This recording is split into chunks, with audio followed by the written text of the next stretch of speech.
Hello everyone, I welcome you all to I exam B daily BPD analysis के आज के इस video में आप सभी का स्वागत है, जहां पे हम लोग पढ़ेंगे 10 मार्च 2023 के इंपॉर्टेंट करंट अफेयर्स। तो चलिए शुरू करते हैं।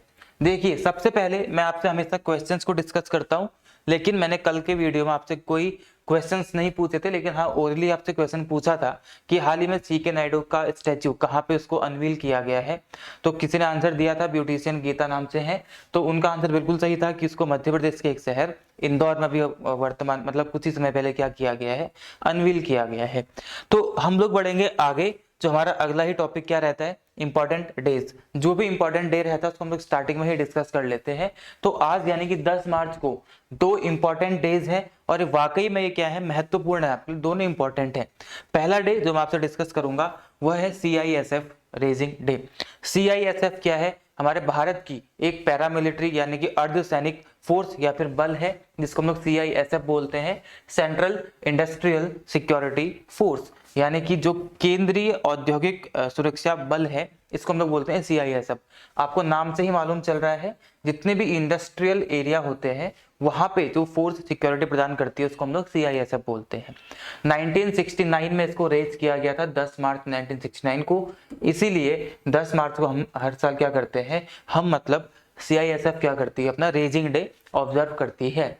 आपसे पूछ सकते हैं कि CISF इसके डीजी वर्तमान में कौन है। आपको मैंने कल भी डिस्कस किया था CRPF की एक न्यूज बताते हुए कि जितने भी पैरामिलिट्री फोर्स यानी कि अर्धसैनिक बल जितने भी होते हैं, इनमें चीफ नहीं होते। जैसे आर्मी, एयरफोर्स, नेवी में चीफ होते हैं, तो इसमें चीफ नहीं होते हैं, बल्कि कौन होते हैं वहां पे, डायरेक्टर जनरल यानी कि डीजी होते हैं। तो CISF के डीजी कौन है, सील वर्धन, SW।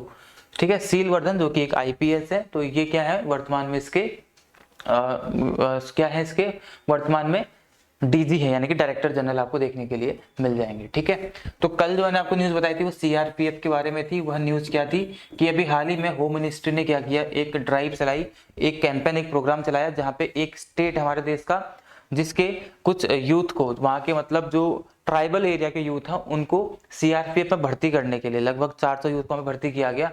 तो वो ड्राइव चलाई गई थी कहाँ पे, छत्तीसगढ़ में। कौन से राज्य में किया गया, छत्तीसगढ़ में वो ड्राइव चलाई गई, जहाँ पे CRPF में भर्ती किए गए 400 ट्राइबल यूथ को। तो ये बात चल रही है CISF की, यह भी एक पैरामिलिट्री फोर्स है। क्योंकि यह एक पैरामिलिट्री फोर्स है, इसीलिए इसको रक्षा मंत्रालय नहीं बल्कि होम मिनिस्ट्री यानी गृह मंत्रालय इसको कंट्रोल या मैनेज करता है। जितनी भी फुल फ्लैश्ड फोर्स होती है, जैसे आर्मी, नेवी, एयरफोर्स, इनको कौन करता है, इनको करती है डिफेंस मिनिस्ट्री यानी कि रक्षा मंत्रालय। तो इसको कौन करेगा, होम मिनिस्ट्री यानी कि गृह मंत्रालय इसको क्या करता है, और मैनेज करता है, कंट्रोल करता है। CISF को, CRPF को, आसाम राइफल्स को, ITBP को, तो इन सबको होम मिनिस्ट्री करती है। ठीक है, तो यह था आपका CISF डे 10 मार्च को, रेजिंग डे। अब है दूसरा क्या, इंटरनेशनल डे ऑफ वुमेन जजेस। जुडिशरी के सेक्टर में वुमेन का क्या रोल है, कितना योगदान उनका है, उसको ही हम लोग एक तरीके से महत्व देने के लिए हर साल 10 मार्च को सेलिब्रेट करते हैं, इंटरनेशनल डे ऑफ वुमेन जजेस, to promote equal and complete participation of women at different levels of the judiciary. Judiciary के अलग अलग स्तरों पे वुमेन के पार्टिसिपेशन को प्रमोट करने के लिए, कि ये लोग का पार्टिसिपेशन भी यहाँ पे रहे, इसके लिए हम लोग हर साल 10 मार्च को क्या करते हैं, इंटरनेशनल डे ऑफ वुमेन जजेस को ऑब्जर्व यानी कि सेलिब्रेट करते हैं। ठीक है, इसको जो इस बार किया जा रहा है, किस थीम या किस कैंपेन के तहत किया जा रहा है observe, women in justice, women for justice, यानी कि जस्टिस में वुमेन का पार्टिसिपेशन और वुमेन को ही जस्टिस भी दिया जाएगा। इस प्रोग्राम, इस कैंपेन या इस थीम के तहत इस बार का इंटरनेशनल डे ऑफ वुमेन जजेस ऑब्जर्व किया गया 10 मार्च को। आपसे क्वेश्चन पूछता हूं, आप सभी को बताना है कि आज तक भारत में कितने महिला CJI यानी कि chief justice of India, Bharat में आज तक कितनी बनी है जो कि महिला हो। पुरुष की बात नहीं कर रहा, महिला की बात कर रहा हूँ। ठीक है, कितनी महिला आज तक की CJI भारत में रह चुकी हैं, आप सभी को बताना है। ठीक है, आगे बढ़ते हैं। तो ये दो आज के इंपॉर्टेंट डेज थे। अब हम लोग बढ़ेंगे न्यूज की तरफ। न्यूज की तरफ बढ़ते हुए सबसे पहले हम लोग बात करेंगे इंटरनेशनल यानी कि अंतरराष्ट्रीय सेक्शन की। किसकी बात करेंगे, अंतरराष्ट्रीय। तो अंतरराष्ट्रीय से आपके लिए एक इंपॉर्टेंट न्यूज बनी है हमारे पड़ोसी देश भारत से। ठीक है, हमारी बॉर्डरिंग कंट्री और नेबरिंग कंट्री दोनों ही है कौन, नेपाल। तो नेपाल से एक इंपॉर्टेंट न्यूज बनी है, Nepal elected Ramchandra Paudel as new president. Nepal में एक नए प्रेसिडेंट को इलेक्ट किया गया, इनका नाम क्या है, रामचंद्र पौडेल। यहाँ के प्रधानमंत्री कौन है, यहाँ के प्रधानमंत्री हैं पुष्प कमल दहल प्रचंड, जो कि अभी कुछ ही टाइम पहले यहाँ पे अपॉइंट हुए थे। अब यहाँ पे नए राष्ट्रपति बन चुके हैं जिनका नाम है क्या, रामचंद्र पौडेल, जो कि आपको यहाँ पे इमेज में दिखाई दे रहे हैं। ये रहे आपके रामचंद्र पौडेल यहाँ के नए प्रेसिडेंट, ठीक है। तो विद्या देवी भंडारी जो कि यहाँ पे वर्तमान में यहाँ की राष्ट्रपति हैं, इनका कार्यकाल 12 मार्च को यहाँ पे खत्म होने वाला है। तो अब यहाँ पे इनको नया प्रेसिडेंट यहाँ पे इलेक्ट कर दिया गया है, 12 मार्च से अपनी कुर्सी यहाँ पे संभाल लेंगे। नेपाल की राजधानी क्या है, काठमांडू है, और नेपाली रुपी यहाँ की क्या है, करेंसी। भारत की तरह रुपी यहाँ की क्या है, करेंसी है। अब नेपाल के बारे में जान लेते हैं। आप नेपाल को अगर देखोगे तो जो नेपाल है, नेपाल पूरी तरीके से पहाड़ों से घिरा हुआ एक देश है, ठीक है। पूरी तरीके से पहाड़ आपको यहाँ पे देखने के लिए मिल जाएंगे, और जड़ी बूटी यहाँ पे खूब सारी मिल जाती हैं आपको। जैसे इंडिया में प्लेन है, प्लेन यहाँ पे भी है, लेकिन बहुत नाम मात्र का प्लेन है, बहुत ज्यादा प्लेन एरिया आपको नेपाल में देखने के लिए नहीं मिलता है। ये हमारा भारत है, और यहाँ पे इसके बगल में आपको नेपाल देखने के लिए मिलेगा। पूरी तरीके से यहाँ पे क्या है, पहाड़ देखने के लिए मिलेंगे आपको, पहाड़ों से भरा हुआ एक देश है, कौन, नेपाल। नेपाल की राजधानी क्या है, काठमांडू है, ठीक है, काठमांडू। अब काठमांडू क्या है, काठमांडू एक इंपॉर्टेंट ग्रुप है, एसोसिएशन है कुछ देशों का, उसका हेडक्वार्टर आपके काठमांडू में है, और वह एसोसिएशन कौन सा है, सार्क। अब यह सार्क क्या है, आपसे पूछा जा सकता है। देखिए सार्क क्या है, साउथ एशिया। अब ये पूरा क्या है, आपका एशिया है यहाँ पे, ठीक है, ये आपका एशिया है। लेकिन एशिया को अगर आप 4 भागों में बांटते हो इस तरीके से, तो ये आपका ईस्ट, ये आपका वेस्ट, ऊपर का नॉर्थ और नीचे का साउथ। जब आप साउथ में आओगे तो ये कंट्रीज कहाँ पे आएंगी, आपकी साउथ में आएंगी, जो मैंने यहाँ पे बनाया। ये साउथ की कंट्रीज कौन सी, साउथ एशिया का साउथ, ठीक है, साउथ एशिया यानी कि ऐसे लिख देते, समझ गए इसको, साउथ एशिया। तो साउथ एशिया की कंट्रीज ने ये सोचा कि हम लोग क्षेत्रीय सहयोग के लिए एक क्या करेंगे, एक एसोसिएशन बनाएंगे। किसके लिए, क्षेत्रीय सहयोग, जिसको हम लोग क्या बोलते हैं, रीजनल कोऑपरेशन बोलते हैं, ठीक है, रीजनल कोऑपरेशन को बोला जाता है, समझ रहे। तो साउथ एशिया की कंट्रीज ने रीजनल कोऑपरेशन के लिए क्या बनाया, एक एसोसिएशन बनाया। एसोसिएशन मतलब ग्रुप हो गया। तो south Asian association for regional cooperation, इसको हम लोग क्या बोलते हैं, सार्क बोलते हैं। हिंदी में इसको बोलते हैं दक्षेस। दक्षेस मतलब क्या हो जाएगा आपका, दक्षिण एशियाई क्षेत्रीय सहयोग संगठन। मल्टीपल वीडियोस में बहुत बार आपको ये बता चुका हूं, अब तक आपको रट जाना चाहिए था, सार्क। तो इस सार्क का हेडक्वार्टर कहाँ पे है, काठमांडू, नेपाल की राजधानी काठमांडू में। यहाँ पे कई सारे भूकंप आते रहते हैं, क्योंकि थोड़ा उस एरिया में आता है कि यहाँ पे बहुत सेंसिटिव एरिया नेपाल का है, ठीक है। अब सार्क में आती हैं 8 कंट्रीज, तो आपसे पूछ सकते हैं कि 8 कंट्रीज कौन कौन सी हैं। तो साउथ एशिया की 8 कंट्रीज कौन कौन सी हैं, स्टार्ट करेंगे नीचे से, यहाँ से। यहाँ पे आपका मालदीव्स, श्रीलंका, भारत, पाकिस्तान, अफगानिस्तान, नेपाल, भूटान, बांग्लादेश, ठीक है। 8 कंट्रीज कौन कौन सी, नीचे शुरू करेंगे इस तरीके से चलेंगे यहाँ से, मालदीव, श्रीलंका, भारत, पाकिस्तान, अफगानिस्तान, नेपाल, भूटान, बांग्लादेश, ये 8 कंट्रीज आती हैं सार्क में, जिसका हेडक्वार्टर काठमांडू में देखने के लिए मिल जाता है। नेपाल में माउंट एवरेस्ट है, ठीक है, विश्व की सबसे ऊंची चोटी कौन सी है, माउंट एवरेस्ट।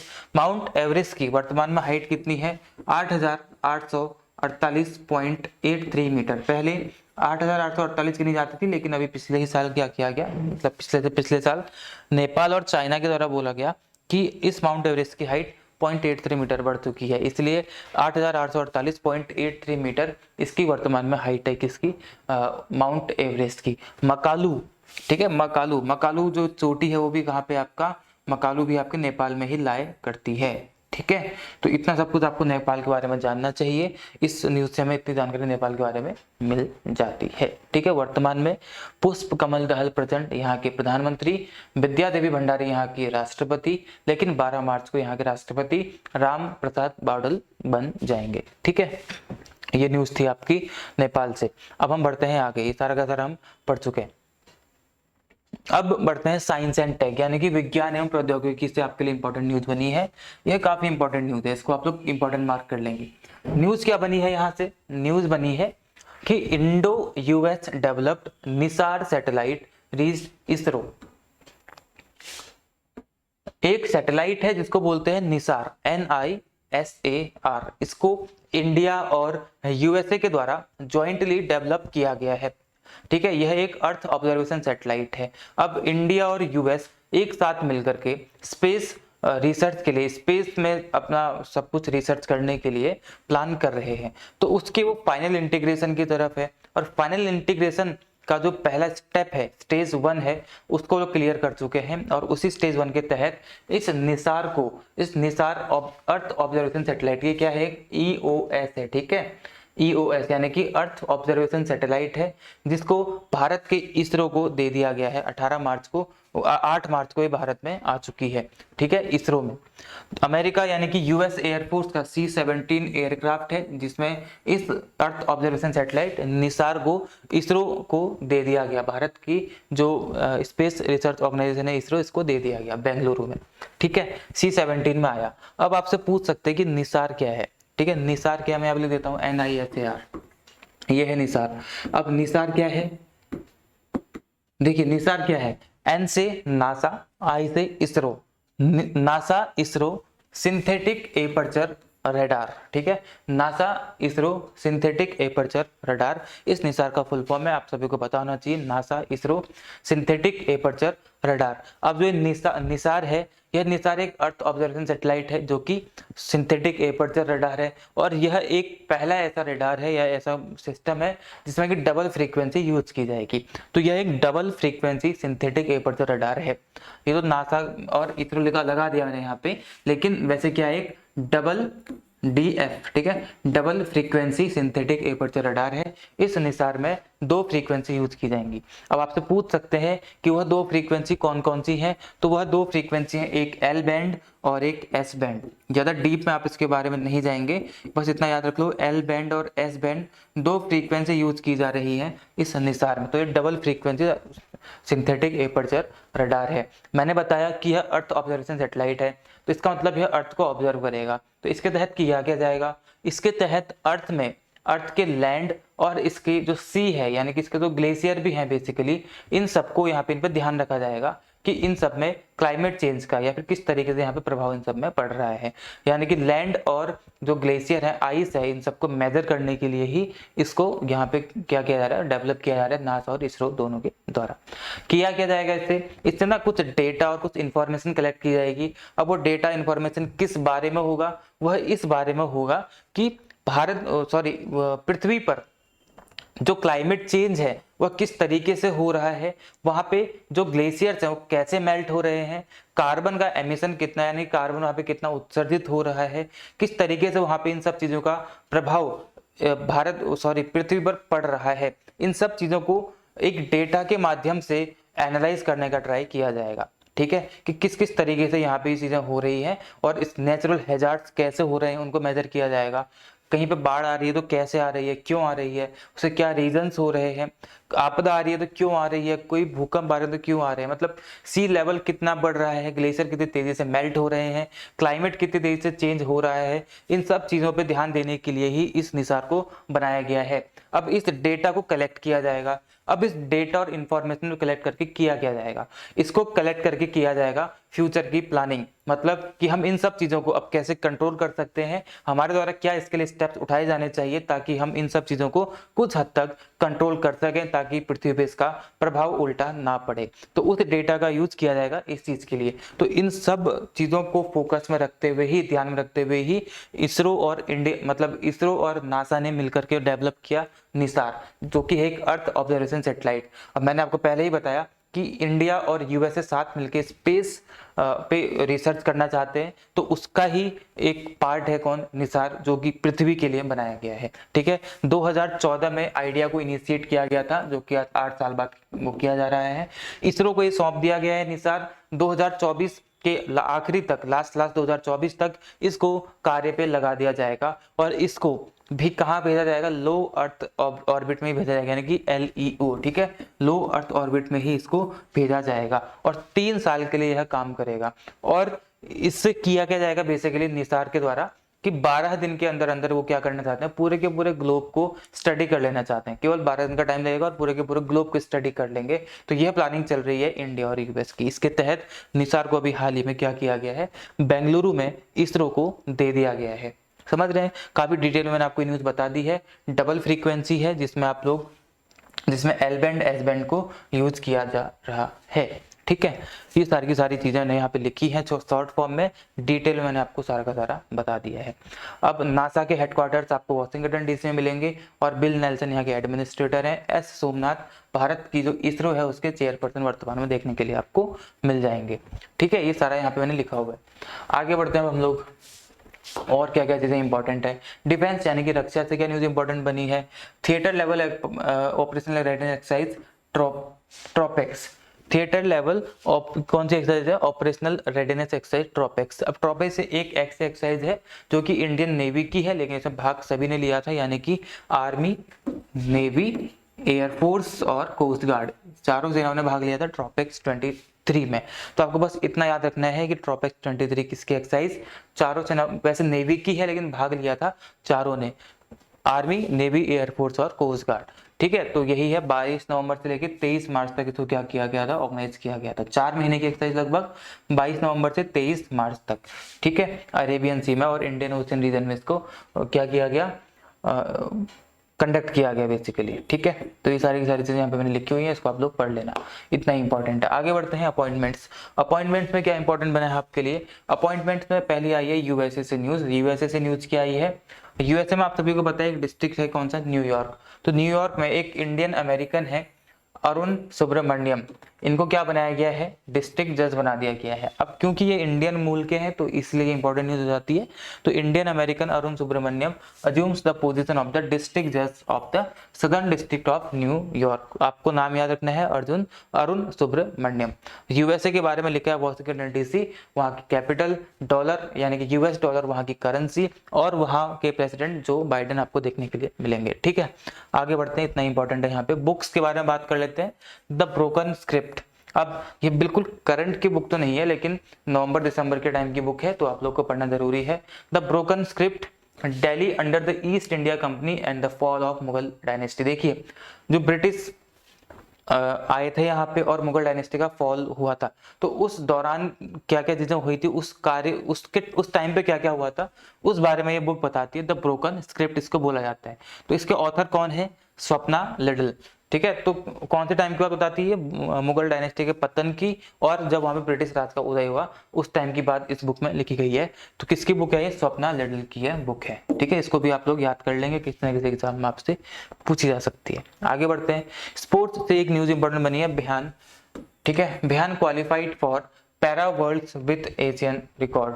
देखिए, एकता बिहान, इन्होंने जो कि डिस्कस थ्रोवर है बेसिकली, इन्होंने क्वालिफाई किया है किसके लिए, वर्ल्ड पैरा एथलेटिक्स के लिए इन्होंने क्वालिफाई कर दिया है। और अभी कहाँ से लौटी थी वापस, दुबई वर्ल्ड पैरा एथलेटिक्स से लौटी थी अपने मेडल्स को लेकर के, और इन्होंने क्वालिफाई कर लिया किसके लिए, एकता बिहान ने वर्ल्ड पैरा एथलेटिक्स के लिए इन्होंने क्वालिफाई कर लिया है। Bhyan hurled the discus at 6.35 metre to claim bronze in women wheelchair F53 event. तो इन्होंने 6.35 मीटर का डिस्कस थ्रो किया था। ठीक है, इतना ही आपको याद रखना है कि किसने क्वालिफाई किया अभी हाल ही में, एकता बिहान ने इसको क्वालिफाई किया है। ठीक है, आपके लिए ये न्यूज इंपॉर्टेंट बनती है। आगे बढ़ते हैं, तो इतनी ही न्यूज थी, इतने सेक्शन थे आज के लिए, छोटा सा था आपका, ज्यादा बड़ा नहीं था, बस मैंने आपको डिटेल में काफी सारी चीजें बताई हैं आज, तो उनको आप लोग ध्यान में रखेंगे। अब लास्ट में आपके लिए 2 क्वेश्चंस। पहला question, in the liberal democracy index, जो कि कौन, वी डैम रिलीज करता है। वी डैम क्या है आपको कल मैंने बताया था।